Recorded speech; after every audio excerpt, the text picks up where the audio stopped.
That. Hi guys, welcome back to my YouTube channel. My name is Gift Ogu. I'm a Nigerian YouTuber living in England, United Kingdom, and if this is your first time watching any of my videos, don't forget to hit the subscribe button below.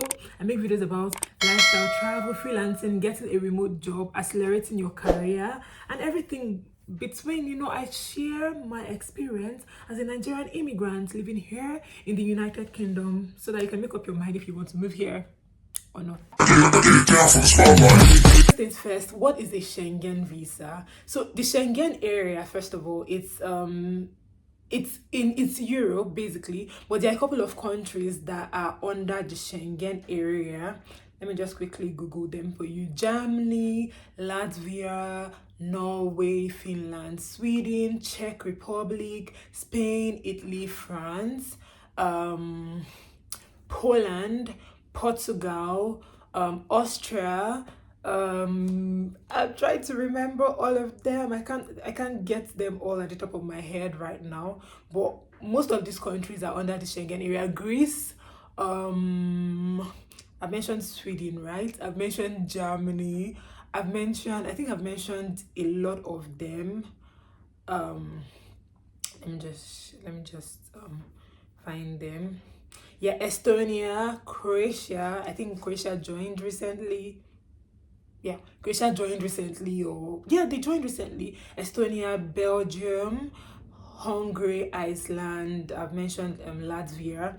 There are 26 countries in the Schengen area. So if you get a Schengen visa, you can enter any of these countries whenever you want. So for instance, if I apply with the German embassy for my Schengen visa and I get it, I can go from Germany to Austria to I'm just trying to check the borders, from Germany to Austria to maybe Poland to countries around France. I can actually go with my visa to any of these countries. So whenever you see slept in Spain, woke up in Italy, slept in Spain, woke up in Italy, found myself in France the next day, know that they have the Schengen visa. And to be honest, it's not rocket science. Before I applied for the Schengen visa, I actually thought that it was really hard. You have to be well traveled. You have to have a lot of money in your bank accounts before you actually get this visa. But to be honest, you do not have to be well traveled. You do not have to have a lot of money in your bank accounts, and it is way easier than people make it seem. So now that I've explained the first part of it, because this video is divided into various parts, the first part is explaining to you what the Schengen area is and what the Schengen visa is. So I've explained the Schengen area to you. It's a part of Europe. It's made up of like 27 countries in Europe, and with that we wanted to go to Spain, Barcelona precisely, but then because we could not get an appointment with the Spanish embassy in the United Kingdom, we just gave up. We didn't know that you can apply to the French embassy or any other embassy in the Schengen area, get it, land in that country, and then fly to like where you're going to. So but when we wanted to apply again, we now knew that you could apply to different embassies. So I tried to apply to Spain. There was no close date at all. People were interested in traveling, even as cold as it was during the Christmas period, so we were not able to get any close appointment dates. Bear in mind that our tentative travel date then was the 1st of January. I checked Portugal, I could not find any appointment dates. I checked the French embassy, no appointment dates. I checked Italy, no appointment date. The popular countries that everybody is going to, I didn't find any appointment date. I started to read an article on the countries in Schengen area that you can actually get a Schengen visa. From like faster. They have like a high acceptance rate. So I had a few countries on my list. The first was Czech Republic. The thing is that because our main destination was Spain, and then we also wanted to go to France, we needed a country that was quite accessible, like that was accessible to like Spain, that we were actually going to our main destination. Do you understand? So I checked Czech Republic. Czech Republic does not share any border with Spain. I mean, thinking about it now, I think we should have applied to Germany, but we didn't really check the German embassy to see if they had any date. So we applied to Czech Republic. Like I said, on my list, I had Czech Republic, I had Estonia, I had Latvia, I had Greece. I think these were the 4 countries on my list because I had checked the popular ones: Portugal, Spain, Italy, France. There was no appointment date. So I decided to write another list, and I put Czech Republic,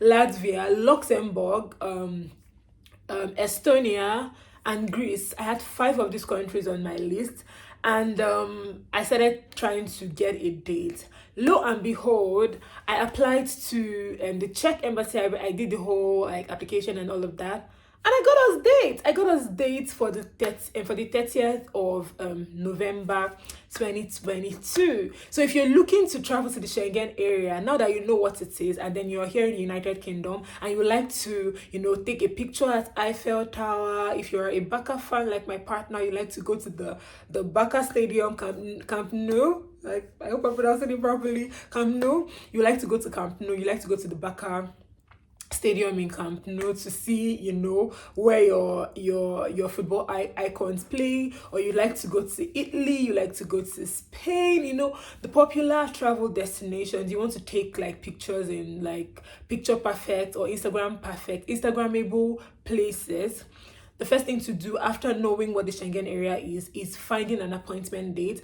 And like I said, if you don't get an appointment date in the popular countries, like the places that everybody is going to, everybody wants to go to Paris, everybody wants to go to Malaga in Spain, or they want to go to Madrid, or they want to go to Barcelona, everyone wants to go to Italy, like everybody wants to go to Italy. So if you don't find the dates in those countries, I'm not saying the other countries are not popular, I'm saying that if you don't find a date in these countries that everybody wants to go to, then you should actually check Austria, you should check Czech Republic.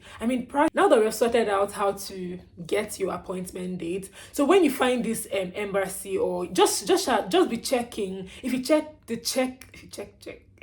Czech Republic embassy, just check applying for a Schengen visa via Czech. Just Google that. You see the process, you see the website, you see what to do. So you just fill in your documents or fill in your information, and when you do that, it will now lead you to a page that you will pay. I think I'll check how much we paid though. Just hold on. I'll put how much we paid on the screen when I'm editing this video, so that I don't just cut it, because I really need to have a shower and sleep. I'm very, very stressed. I'm dealing with work and dealing with my project, and there's also something that I'm dealing with on the side. It's not like dealing with in a bad way, it's just like stressing me, and I'll share with you guys in due time. Anyway, like I said, I'll put the amount of money that we used to book the appointment on the screen, so that the list of documents that you need to apply for this Schengen visa is, the first thing that you need is a passport photograph. You need a passport photograph, not your international passport now, your passport photograph. It should be on a white background, and it's very important that you take this passport photograph in your house. Take it in your area. Don't go to the embassy and be looking for where to take passport photograph. You spend a lot of money, more money than you should even spend in the first place. So make sure you take this passport photograph on a white background at home, and take like 2 or 3 copies with you to the embassy. The second thing is an application form. You need an application form. So when you go to the embassy site, I think I'll also put a link of the application form in the description box so you can download it. But when you're trying to get an application, you also see the application form there, the Schengen visa application form. It's the same application form for all the Schengen countries. It's not different. So you can actually download the one that I have in my description box. I will try my best to put it on in the description box, but you definitely find that application form when you're booking your appointment. You'll be able to download the application form when you're booking your appointment. So that application form filled and signed is extremely important. I think you can fill it online. Yeah, you can actually fill the application form online. It's not rocket science. And if you want to put your signature, if you have to put your signature, you can use the fill and sign. It's an app to fill it and just put your signature there. You don't have to like print. We're trying to protect the environment, trying to be sustainable, and we don't want to waste paper.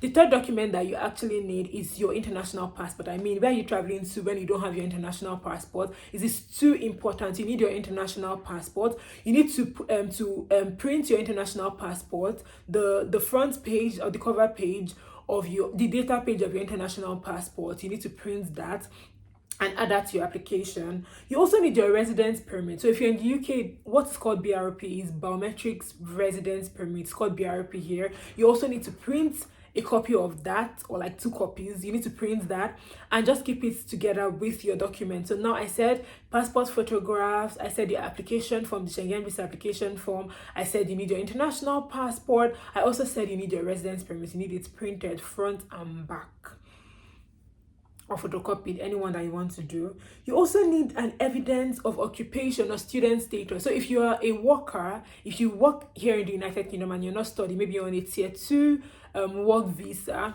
you will need like a letter of that shows the evidence of your occupation. So if you're employed, you actually need your recent employment letter, and you need your you need your employment letter basically. So you need your employment letter from your organization if you're working. If you're a student, you need your student letter. So let me tell you something. You can actually travel during term time. I don't know how to explain term time to you in simple terms. I think I know how to explain it. Don't mind me. Term time is when school is in session. And when school is in session, you're not supposed to travel. You're supposed to be in school studying. So you're not allowed to travel during term time. I don't know if you get what I'm saying. You should not travel during term time. However, you can get a letter from your school on the school website. For my school, you get it on the school website. So I think there's a particular link that you click on it and put your student number, and then it will get you your student status letter that you submit to the embassy to show that, oh, school is in session from now to now, school is in session from this to this, school is in session from this to this is when school is not in session, this is when school is on holiday. So you need to make sure that your travel date it aligns with when school is not in session. But you also need that student letter to show that you are a student here in the United Kingdom. It's very important. So you need to print that from, my school. You get it from the website, and you can download it and print it out. So you also need evidence of sufficient funds. Look, this is where a lot of people make mistakes. You think that you need to have like £10,000 in your account. You do not.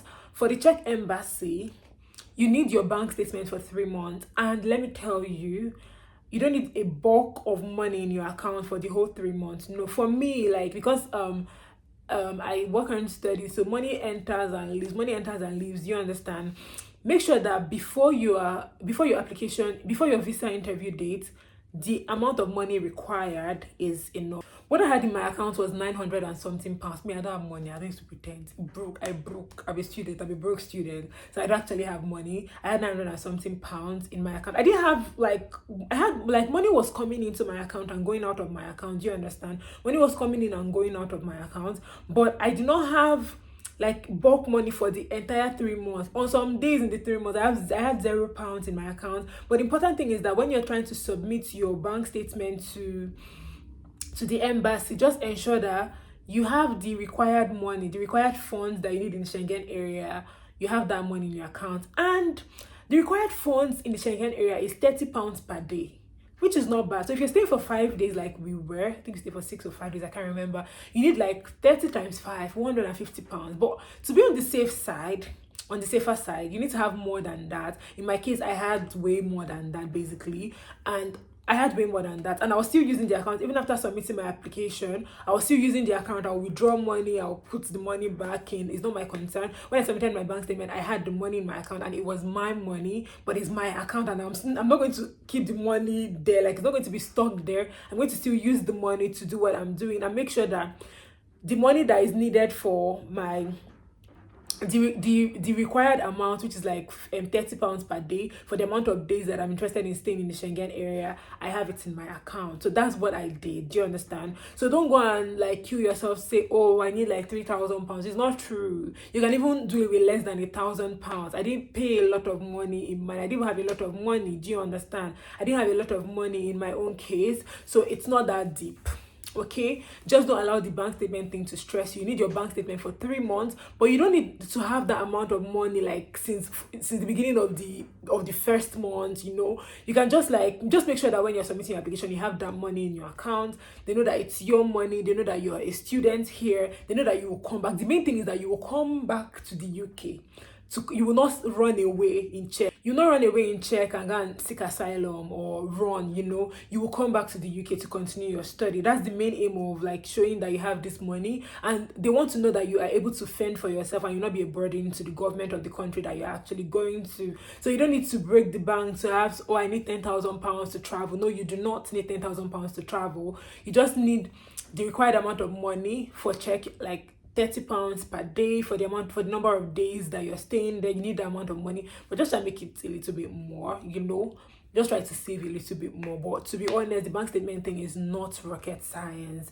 It's not something that you should be worried about. It's not something that you should be worried about like that.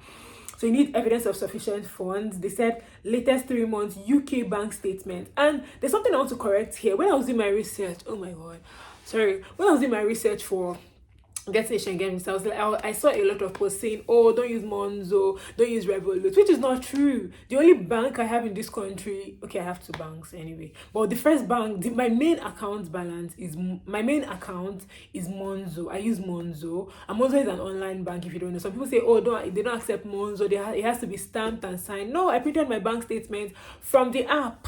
Nobody signed and stamped anything for me. I printed my bank statement from the app and it was accepted. So don't beat yourself about that. If your bank is Monzo, which a lot of students here use, or Sterling Bank, or even Revolut, print your bank statement from the app and submit it. Don't say, oh, I need them to sign it, I need them to stamp it. No, the bank statement from the app is original and is accepted. It was accepted for me and a lot of other people that were there. You don't need to have it stamped and signed. So I've seen a lot of these misconceptions. When I even went to the embassy for the appointment, on my appointment, I was actually worried about that bank statement thing. I was like, what if they will not accept it? What if they will say, oh, it's not signed, it's not stamped, that kind of thing. But I was just worrying for nothing, because they didn't ask me any question about, oh, why is your bank statement not signed? They really took it as original because it came from the app, and Monzo is a recognized bank here in the United Kingdom. So it's Revolut, so it's Sterling Bank. So after having the evidence of sufficient funds, the next thing that you need to have is the ticket. You need to have booked your flight before the appointment date.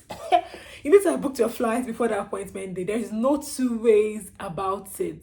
You need to have booked, and it's even better for you because for us, we booked our flight before our appointment date. So we do not really we're not under any pressure like, oh, we've not booked our flight, oh, we've not booked our accommodation. No, we had all that sorted out. And yes, you will book it before you get the visa. Don't say, oh, what if I don't get it? What if you do? So we booked it in faith, okay? This is not a preaching or Christian channel. I'm just telling you that you need to book you cannot even submit your documents if you do not book a flight, if you do not book your flight. And so we booked our flight. Booking the flights, let me tell you how much it cost. We booked a flight from my area. I don't like to mention where I live. I just don't want to mention where I live. There's an airport in where I live, so we booked a flight from the airport there to the airport in Prague, and that flight cost us it was £29 basically. Yeah, it was £29 from there to Prague, and then we paid an extra £10 because we like to sit together when we are traveling. So the flight from where I stayed to Prague cost us £39 per person. But where the cocoa was the flight from Czech to Barcelona, from Prague to Barcelona airport. It was quite expensive. So we booked that flight it was like 90 something pounds. That was the most expensive one that we booked. And then from Barcelona back to where we stayed, that flight cost us like 40 something pounds. So you can see that the flight was not even up to £200. So the whole flight for the trip is not expensive. We even wanted to go from Spain to France, and we wanted to take the bus or the train. Like it's easily accessible with the Schengen Visa. Do you understand? So the flight alone did not cost us up to £200. It's quite affordable. So we're able to pay for this. You need to pay for this before your appointment date, because you need to present evidence of this. You will take a screenshot of your email and print it. Yes, you will do that. You will do that. Another thing that you have to pay for is your accommodation.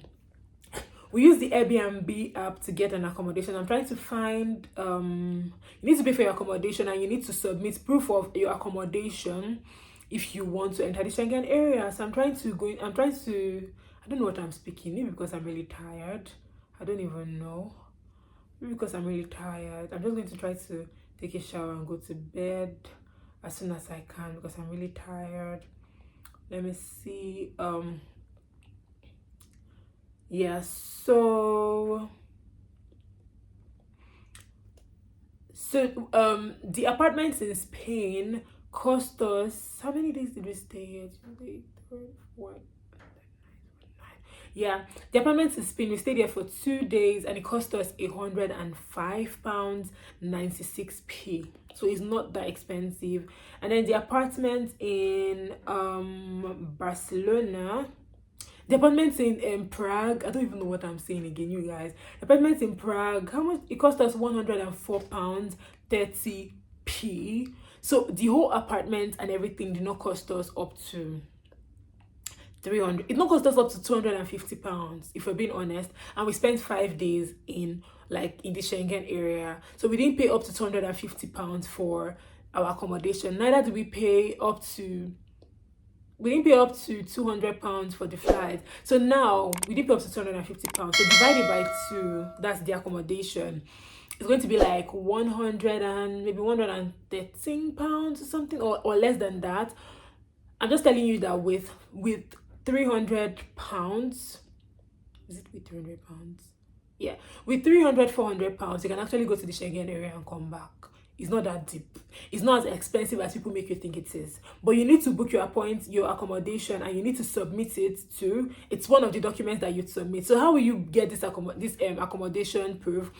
If you book with Airbnb, go and download proof of payment, take screenshots from the Airbnb app, just take screenshots everywhere, print it or print everything. Just print everything, because after submitting our visa application, we got an email the next day that we didn't submit the checkout and check-in date in our apartment. So we needed to go back to the Airbnb app. We took another screenshot that showed check-in and check-out, and then we didn't print it, we submitted it online. We took the screenshots and then we submitted it, and in less than a week our application was accepted, and we got our visa. We got an email that our passports are ready to be collected anyway.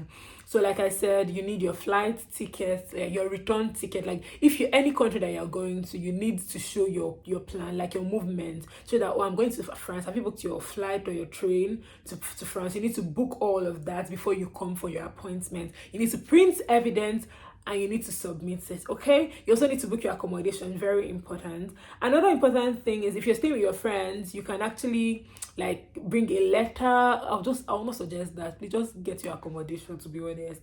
Get your accommodation. You also need travel insurance. We paid, I think, £30 for travel insurance with AXA Man's. I don't know if they call it AXA Mansard here, but with AXA, we paid £30 for the health insurance. The travel insurance, sorry, cost us £30 per person. And then another thing, if you're traveling with your children, you need to get their birth certificate, and photocopy, travel consent, blah, blah, blah, blah. I don't know if you're traveling with your children though, but that's for you if you're traveling with your children. So these are the list of documents that you need to get if you are interested in getting a Schengen visa as an international student. So when you're done with that, you pay, I think for each person, the application was like £79. After submitting the whole document, we did the biometrics. I also like to say here that it's very important to make use of the privilege that you actually have, because you have privilege. The UK student visa stamp on your passport is a whole lot of privilege. So I really like it that you guys use your privilege to travel around the world, see the world.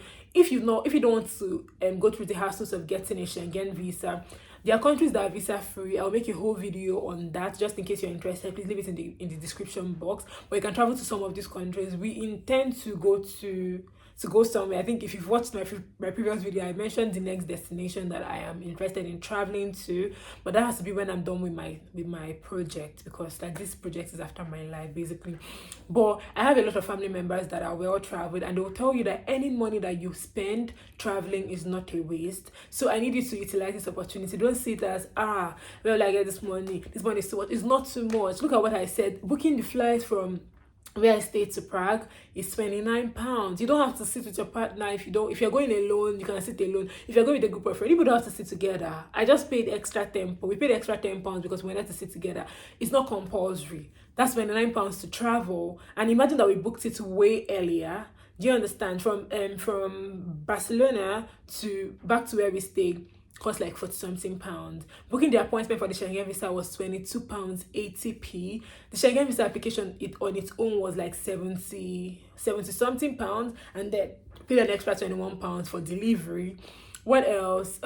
Maybe paying for passport. The passport is like £10. Like passport photograph is like £10. Maybe the printing will just probably cost you around £15. Then your accommodation, you don't have to like go for like a big Airbnb. You can settle for a cheap accommodation, a hostel. You can find this on booking.com or on the Airbnb app. It's not that deep, to be honest. And another thing that I would also like to say is that make sure you get the European adapter. That thing really messed me up. It messed me up because I didn't know that I had to get an European adapter. The sockets are not like the three whatever sockets that we have here in the UK and in Nigeria. It's different. It's just two mouths or two pins or whatever they call it. So we had to go around Prague looking for where to get me a charger because my phone was literally flat, and we had to use his phone to communicate to family members to say, oh, I'm here, I've arrived, I'm safe.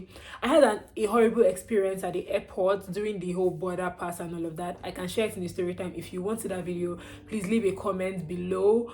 Also, if you want to know the countries that you can travel to in the Schengen area without a visa in Europe, countries that you can travel to with your UK student visa that doesn't need a visa, that doesn't need a separate visa application, please send leave it in the description, leave it in the comment section so that I can make a video about that. Okay, so I'm so happy that I finally done this video. Thank you so much guys for watching this video. Don't forget to like, share and subscribe to my YouTube channel, and follow me on Instagram at IamGiftWogo. If you're Nigerian, I know you guys have been dealing with a lot. I know you've been dealing with a lot because of this whole election thing. To be honest, during the election week I could not do anything. I didn't work on the election day, I didn't work on the Sunday. I was so nervous and wasted basically, but let's just hope that things will get better. And you already know that I'm obedient, okay? You already know that I'm obedient. It's not a secret that I am obedient. I'm a fan of Peter Obi, and not because he's from my tribe, but because I know that he's competent, okay? Anyway, that's about that for this video. Thank you so much guys for watching. If you have any video idea, leave it in the description, in the comments. What is happening, leave it in the comment section. I think I'm really knackered and I need to go to bed. I'm really knackered. I need to take a shower, I need to take this clothes off, I need to take a shower, I need to get something to eat and go to bed. So thank you so much guys for watching this video.